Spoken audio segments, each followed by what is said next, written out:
ਯਾਰ ਬੰਦੇ ਦੀ ਗੱਲ ਸੁਣਿਆ ਜੇ, ਕਹਿੰਦੇ 2 ਲੱਖ ਪਾਣੀ ਆ ਰਿਹਾ ਜੀ, 3 ਆ ਰਿਹਾ, ਉਹ 4 ਵੀ ਆਈਏ ਕੁਛ ਨਹੀਂ ਹੁੰਦਾ ਲਾਹੌਰ ਨੂੰ। ਦਾਤਾ ਸਾਹਿਬ ਬੈਠਾ ਹੈ, ਉਹਨੇ ਇੰਜ ਇਸ਼ਾਰਾ ਹੀ ਕਰਨਾ, ਪਾਣੀ ਉੱਥੇ ਹੀ ਰੁਕ ਜਾਣਾ। ਹਾਂ ਸੁਣੀ ਜੇ ਗੱਲ। ਕਹਿੰਦੇ ਨਹੀਂ ਕਿ ਦਾਤਾ ਸਾਹਿਬ ਨੇ ਇੰਜ ਹੱਥ ਕਰਕੇ ਪਾਣੀ ਡੱਕੇ ਆ, ਤੇ ਜਦੋਂ ਪਾਣੀ ਆ ਜਾਣਾ ਨਾ ਮਜ਼ਾਰ ਤੱਕ, ਤੇ ਫਿਰ ਅਸਾਂ ਕਹਿਣਾ ਕਿ ਬਾਬਾ ਜੀ ਨੇ ਕਿਉਂ ਨਹੀਂ ਰੋਕਿਆ। ਤੇ ਫਿਰ ਇਹਨਾਂ ਪਤਾ ਕੀ ਜਵਾਬ ਦੇਣਾ, ਇਹਨਾਂ ਕਹਿਣਾ ਹੈ ਕਿ ਬੈਤੁੱਲਾ ਦੇ ਅੰਦਰ ਵੀ ਸੈਲਾਬ ਆ ਗਿਆ ਸੀ, ਮਸਜਿਦਾਂ ਵੀ ਸੈਲਾਬ ਦੇ ਅੰਦਰ ਬਹਿ ਜਾਂਦੀਆਂ ਨੇ। ਫਿਰ ਇਹਨਾਂ ਇਸ ਤਰ੍ਹਾਂ ਦੀਆਂ ਦਲੀਲਾਂ ਦੇਣੀਆਂ ਸ਼ੁਰੂ ਕਰ ਦੇਣੀਆਂ ਨੇ।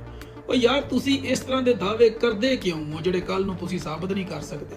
ਹਜ਼ਾਰਾਂ ਮਜ਼ਾਰ ਰੁੜ ਗਏ, ਡਿੱਗ ਪਏ, ਕਬਰਾਂ ਪਾਣੀ ਦੇ ਵਿੱਚ ਬਹਿ ਗਈਆਂ, ਉਹ ਤੁਹਾਨੂੰ ਹਲੇ ਵੀ ਅਕਲ ਨਹੀਂ ਆਈ।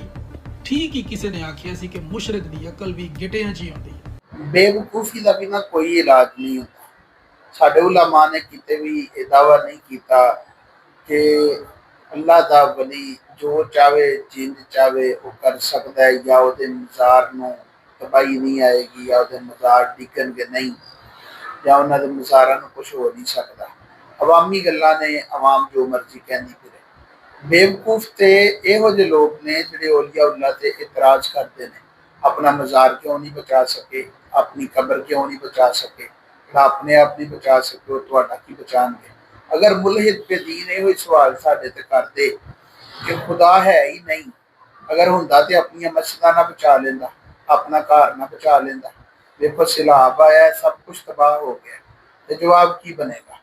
बस इन्ना को असीं ईमान बिल गैब रखने, अल्लाह है वे, नबी पाक है ने, औलिया अल्लाह है ने, और उन्होंने करामात हक ने। बाकी मुश्किल इलाही ना सब कुछ चलता है।